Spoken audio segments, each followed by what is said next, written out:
ассалому алайкум бинандаҳои гиромӣ, барномаи иттилоотии ахбор аст аз телевизиони Тоҷикистон. имрӯз асосгузори сулҳу ваҳдати миллӣ, пешвои миллат, президенти ҷумҳурии Тоҷикистон муҳтарам Эмомалӣ Раҳмон бо мақсади иштирок дар идомаи тантанаҳои ҷашни Наврӯз, шиносоӣ бо ҷараёни корҳои бунёдкорию созандагӣ ва ифтитоҳи як қатори иншооти нав ба вилояти Суғд ташриф оварданд.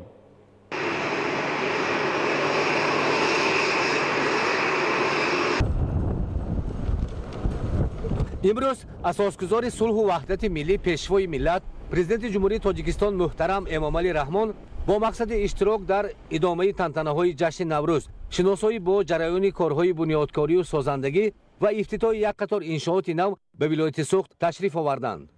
президенти ҷумҳурии Тоҷикистон пешвои миллат муҳтарам Эмомалӣ Раҳмонро роҳбарияти вилояти Суғд ва гурӯҳи ҷавонон бо самимияти афзуну рӯҳии баланд пазироӣ намуданд. пешвои муаззами миллат, қудуматон нури дидаву тоҷ бар сар.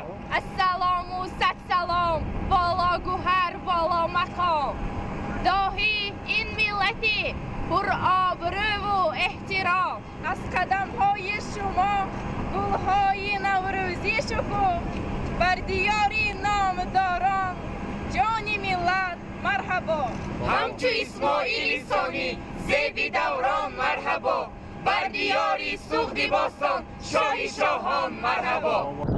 ҳадаф аз ин сафари кории пешвои миллат муҳтарам Эмомалӣ Раҳмон ба вилояти Суғд шиносоӣ бо ҷараёни корҳои ободонию бунёдкорӣ, вусъати корҳои саҳроӣ, иштирок дар маросими ифтитоҳи иншооти таъиноти гуногун, гузоштани санги асос барои сохтмони иншооти дигар ва мулоқот бо сокинону фаъолони шаҳру ноҳияҳои вилояти Суғд мебошад.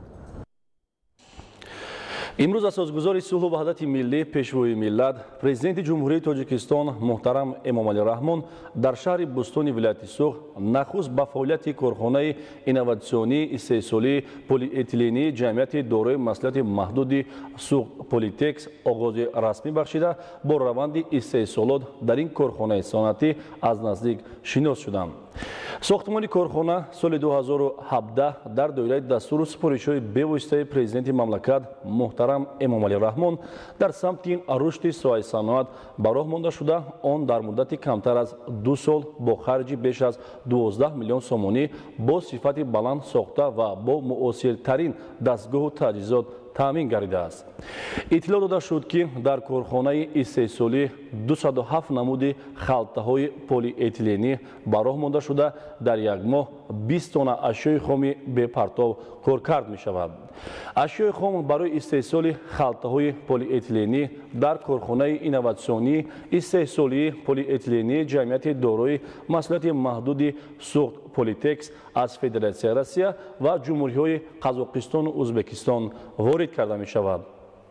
иқтидори истеҳсоли корхонаи инноватсионии истеҳсолии полиэтилении ҷамъияти дорои маслиҳати маҳдуди Суғд Политекс дар як шабонарӯз ба 100 000 ва дар як моҳ ба 3 миллион дона халтаҳои полиэтиленӣ баробар аст. президенти мамлакат муҳтарам Эмомалӣ Раҳмон зимни боздид аз корхона ва суҳбат бо кормандон, ки аксариятро занон ташкил медиҳад, бо иқдоми соҳибкорон Мирзо Азиз Усмонов ва Шодимурод Саидов баҳои баланд дода, ҷиҳати боз ҳам афзун намудани иқтидори истеҳсолӣ ва аз байн бурдани воридоти халтаҳои полиэтиленӣ аз хориҷ таъкид доштанд. ҷамъияти дорои маслиҳати маҳдуди Суғд Политекс, ки дар доираи ҳадафҳо дар самти саноаткунонӣ бо суръати мамлакат дар масоҳати 4119 метри мураббаъ сохта шудааст, дар он 100 нафар бо ҷои кори доимӣ ва маоши хуб таъмин гардиданд. таҷҳизоти корхона аз ҷумҳурии мардуми Чин ва Тайван ворид карда шуда, дар сехҳои он асосан дастгоҳҳои экструдерӣ, борандагӣ ва чопӣ насб гардида, раванди истеҳсолот тавассути компютер идора ва назорат карда мешавад. истеҳсоли халтаҳои полиэтиленӣ дар корхонаи инноватсионии истеҳсолии полиэтилении ҷамъияти дорои маслиҳати маҳдуди Суғд Политекс, ки бо нақшу нигори хоси миллӣ ва тарҳу намуди хос амалӣ мешавад, асосан барои бозори дохилӣ аз ҷумла мағозаҳо, гирифтани тӯҳфаҳо ва дигар эҳтиёҷоти рӯзгор истифода мегарданд. Сарвари давлат муҳтарам Эмомалӣ Раҳмон зимни суҳбат бо масъулини вазорати саноат ва технологияҳои нави ҷумҳурии Тоҷикистон ва роҳбарияти ин корхонаи саноатӣ дар шаҳри Бӯстон ҷиҳати ба роҳ мондани содироти маҳсулоти полиэтиленӣ ба хориҷ аз кишвар низ дастуру супоришҳои мушаххас доданд. роҳбарияти корхона ӯҳдадор шуданд, ки дар доираи ҳадафҳои саноаткунонӣ бо суръати мамлакат солҳои оянда дар минтақаи озоди иқтисодии суғ корхонаи истеҳсоли халтаҳои полиэтилениро бо нақшу нигори миллӣ сохта ба истифода медиҳанд, ки тавлиди маҳсулот дар он асосан барои содирот ба кишварҳои Аврупо нигаронида мешавад. пешвои миллат муҳтарам Эмомалӣ Раҳмон пас аз шиносоии пурра бо раванди истеҳсолот дар корхонаи инноватсионии истеҳсолии полиэтилении ҷамъияти дорои масъулияти маҳдуди суғ Политекс бори дигар ҷиҳати роҳандозии истеҳсоли маҳсулоти аълосифат ва рақобатпазиру ба содирот нигаронида шуда таъкид доштанд. ёдовар мешавем, ки дар шаҳри Бӯстон феълан наздики 30 корхонаи саноатӣ фаъолият дорад ва соли 2018 ҳаҷми истеҳсоли маҳсулоти саноатӣ ба зиёда аз 240 миллион сомонӣ расонида шудааст. имрӯз асосгузори сулҳу ваҳдати миллӣ, пешвои миллат, президенти ҷумҳурии Тоҷикистон муҳтарам Эмомалӣ Раҳмон дар шаҳри Бӯстони вилояти Суғд муассисаи таҳсилоти томактабии хусусии Гули Наврӯзиро, ки аз ҷониби соҳибкорон таъмиру навсозӣ шудааст, дар вазъияти тантанавӣ мавриди баҳрабардорӣ қарор доданд. бунёди кӯдакистони мазкур дар рӯзҳои таҷдили иди Наврӯзи байналмилалӣ беҳтарин тӯҳфаи пешвои миллат ба сокинон ва кӯдакони шаҳр гардид. дар ин ҷо ба сарвари давлат иттилоъ дода шуд, ки бинои кӯдакистон аз 2 ошёна иборат буда барои таълиму тарбияи 240 нафар пешбинӣ гардидааст. акнун дар ин муассисаи наву замонавӣ, ки дорои тамоми шароити муосир мебошад, фарзандони сокинони шаҳр дар 7 гурӯҳ ба тарбия фаро гирифта мешаванд. дар кӯдакистон утоқи тиббӣ, толори мусиқӣ ва ошохона мавҷуд буда раванди таълиму тарбия бо 2 забон тоҷикӣ ва русӣ сурат мегирад. рӯзи 3 март асосгузори сулҳу ваҳдати миллӣ, пешвои миллат, президенти ҷумҳурии Тоҷикистон муҳтарам Эмомалӣ Раҳмон дар шаҳри Бӯстони вилояти Суғд муассисаи таҳсилоти томактабии хусусии Гули Наврӯзиро, ки аз ҷониби соҳибкорон таъмиру навсозӣ шудааст, дар вазъияти тантанавӣ мавриди баҳрабардорӣ қарор доданд.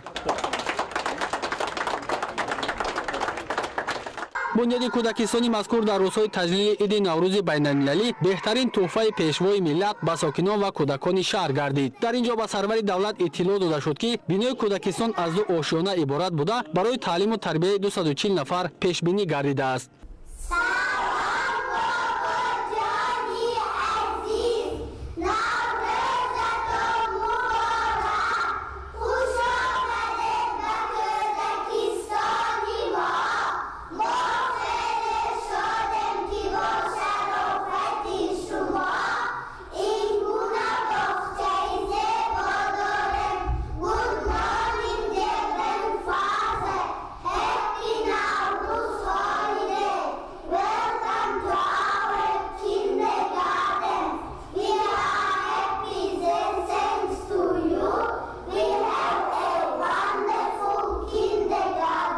акнун дар ин муассисаи наву замонавӣ, ки дорои тамоми шароити муосир мебошад, фарзандони сокинони шаҳр дар 7 гурӯҳ ба тарбия фаро гирифта мешаванд. дар кӯдакистон утоқи тиббӣ, толори мусиқӣ ва ошхона мавҷуд буда раванди таълиму тарбия бо 2 забон тоҷикӣ ва русӣ сурат мегирад. Мы очень рады, что в нашем городе построили еще один новый замечательный детский сад. Наш президент заботится о нас, ведь мы будущее Таджикистана. Мы, жители города Бӯстона, очень рады, что в нашем городе открыли такой замечательный детский сад. Конечно же, дети ждали этого дня. Можно сказать, сбылась мечта детей. И все это делается по инициативе лидера нации. И мы выражаем очень большую благодарность лидеру нации, что в последние годы открываются новые школы, детские сады. Посмотрите, как уютно, просторно, как светло. Дети вошли сегодня в группы, они очень рады, и мы рады. Масоати умумии Кӯдакистон 1434 метри мураббаъро дар бар гирифта дар кӯтоҳтарин фурсат аз навсозӣ гардидааст. Масоати худи боғча бошад 3 сотихро ташкил намуда, дар саҳни ҳавлии он беш аз 10 000 дона гулҳои мавсимӣ шинонида шудааст ки ба ҳусни зоҳирии бино зебогии дигар зам намудааст. қобили қайд аст ки ҳангоми таъмиру навсозии бино сокинони маҳаллӣ ба кор ҷалб гардиданд. Аснои шиносоӣ бо симхонаҳои Кӯдакистон пешвои миллат муҳтарам Эмомалӣ Раҳмон иқдоми пешгирифтаи соҳибкоронро саривақтию муфид арзёбӣ карда аз мураббиён даъват ба амал оварданд ки бо истифода аз чунин шароити мусоид баҳри дар рӯҳияи ватандӯстӣ тарбия намудани насли ояндасози миллат бо таваҷҷӯҳи бештар саҳми арзанда гузоранд. мо омӯзгорон миннатдории хешро ба пешвои миллат мерасонем, барои он ки барои мо ва кӯдаконамон ин гуна кӯдакистони шароитҳои замонавидоштаро сохта фароҳам овардаанд ва мо вазифадор ҳастем ки кӯдаконамонро дар рӯҳияи ватандӯстӣ тарбия намоем. айни замон гули наврӯзӣ дар шаҳр ягона муассисаи таълимии томактабӣ ба ҳисоб меравад ки дар доираи омодагиҳо ба ҷашни умумимиллӣ 30-юмин солгарди истиқлолияти давлатии ҷумҳурии Тоҷикистон аз ҷониби соҳибкорони ватандӯст сохта шудааст. дар маркази шаҳри Бустони вилояти Суғд бо иштироки асосгузори сулҳу ваҳдати миллӣ пешвои миллат президенти ҷумҳурии Тоҷикистон муҳтарам Эмомалӣ Раҳмон маҷмӯаи нави хизматрасонии баҳор мавриди баҳрабардорӣ қарор дода шуд. корҳои сохтмонӣ моҳи сентябри соли 2017 оғоз гардида иншоот аз тарафи соҳибкорони маҳаллӣ Мадина Самандарова ва Икром Содиқов сохта шудааст. ошонаи якуми маҷмӯаи хизматрасонӣ барои кошонаи ҳусон ва маркази савдо, ошонаи дуюм барои тарабхона ва ошонаи сеюм барои меҳмонхона пешбинӣ гардидааст. меҳмонхонаи маҷмӯаи хизматрасонӣ бо 18 ҳуҷра метавонад дар як вақт то 36 нафарро қабул намояд. баъди мавриди истифода қарор гирифтани маҷмӯаи хизматрасонии баҳор дар маркази шаҳри Бустон 30 нафар бо ҷои кори доимӣ таъмин шуданд. иншоот аз 3 ошона иборат буда масоати умумии он 623,8 метри мураббаъро ташкил медиҳад.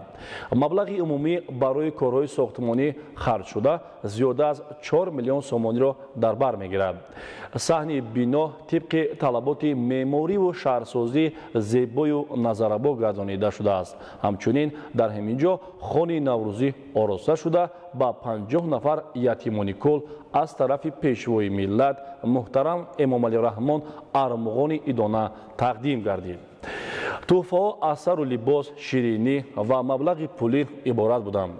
дасти ёрӣ дароз намудан ба нафарони ниёзманд аз беҳтарин хислатҳои ҳамидаи инсонӣ маҳсуб ёфта дар рӯзҳои баҳорӣ дар асоси ҳидоятҳои муҳтарам пешвои миллат пайваста анҷом дода мешавад. асосгузори сулҳу ваҳдати миллӣ пешвои миллат президенти ҷумҳурии Тоҷикистон муҳтарам Эмомалӣ Раҳмон зимни суҳбати самимӣ наврасонро ба муносибати ҷашни Наврӯз шодбош гуфта онҳоро ба омӯзиши илму ҳунар, аз худ кардани забонҳои хориҷӣ ва оянда хизмат намудан ба нафъи давлату миллат ҳидоят намуданд. сарвари давлат муҳтарам Эмомалӣ Раҳмон дастгирии наврасони бо амри тақдим ятиммонда ва оилаҳои эҳтиёҷмандро дар сиёсати иҷтимоии ҳукумати ҷумҳурии Тоҷикистон муҳим арзёбӣ намуданд.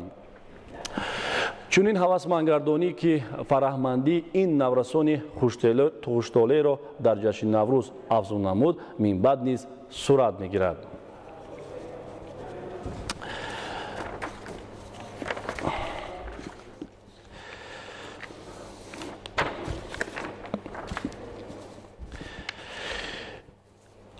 тавре дертар иттилоъ дода будем, дар маркази шаҳри Бустони вилояти Суғд бо иштироки асосгузори сулҳу ваҳдати миллӣ пешвои миллат президенти ҷумҳурии Тоҷикистон муҳтарам Эмомалӣ Раҳмон маҷмӯаи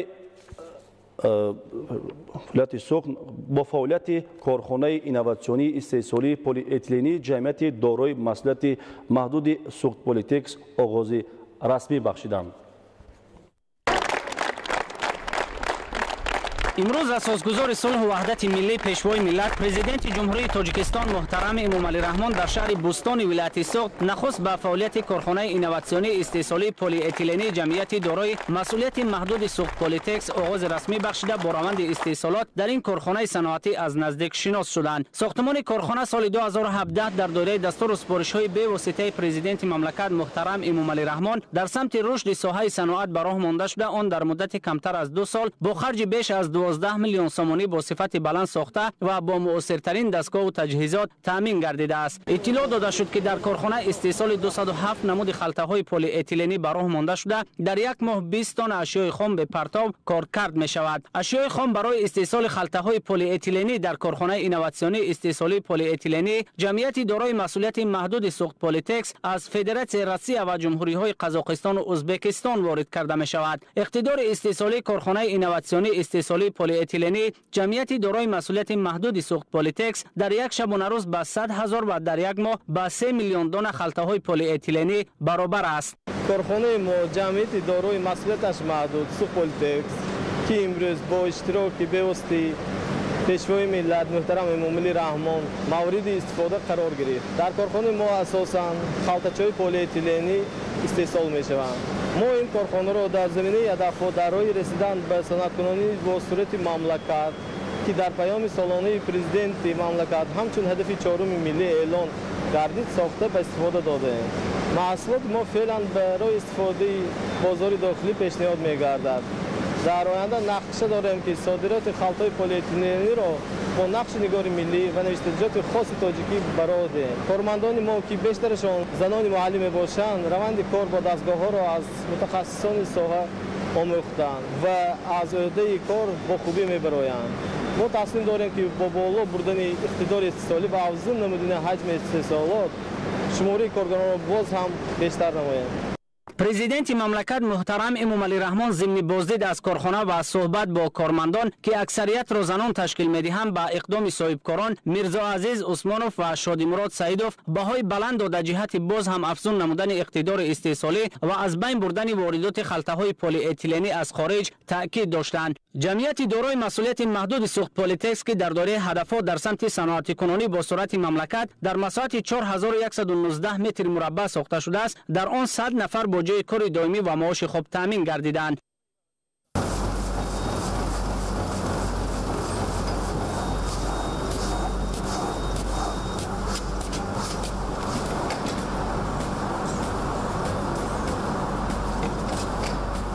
من خدایبردی و گلناره اپراتور در روزهای جشنگیری عید نوروز و دستگیری جناب عالی پرزیدنت جمهوری تاجیکستان محترم امامعلی رحمان افتتاح این کارگاه زمانوی برای ما زنای یک مجده نوروزی می باشد.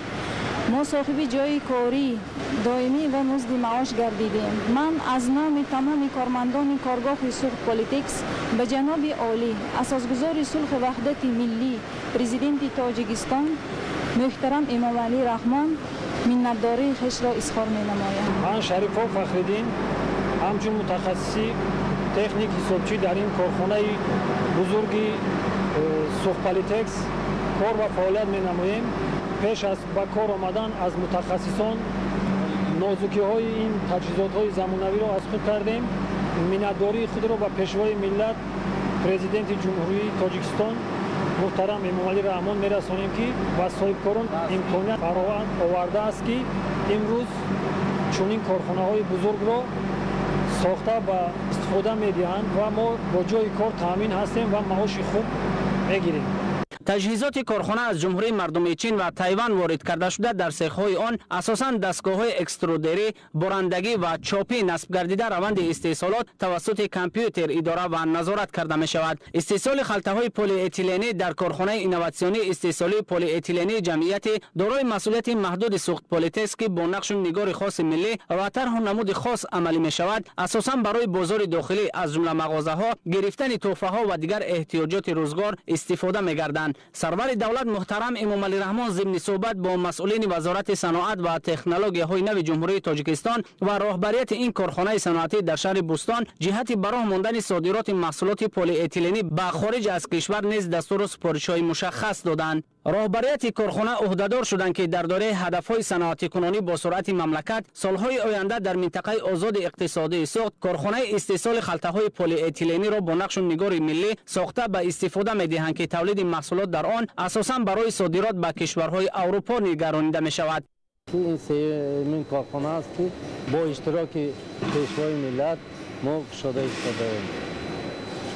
در تاجیکستان سرمایه گذاری کردن خیلی خوب است. این کارخانه که ما امروز گشادیم با جای کار دائمی تا 100 نفر کارگر تامین می شود با معاشی دائمی.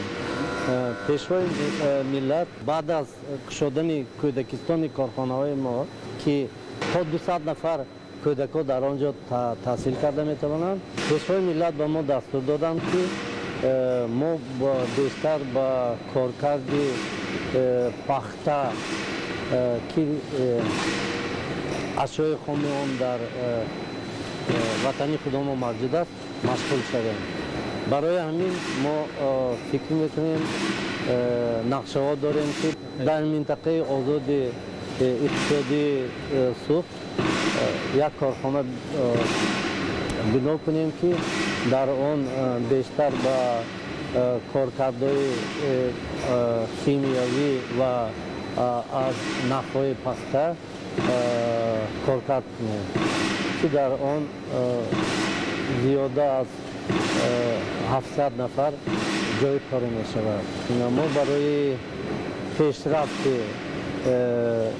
جمهوری تاجیکستان کوشش میکنیم، غیرت میکنیم و قوای خود را دریغ نداشته دستگیری میکنیم. در جمهوری روسیه در یک سال درخت 10-15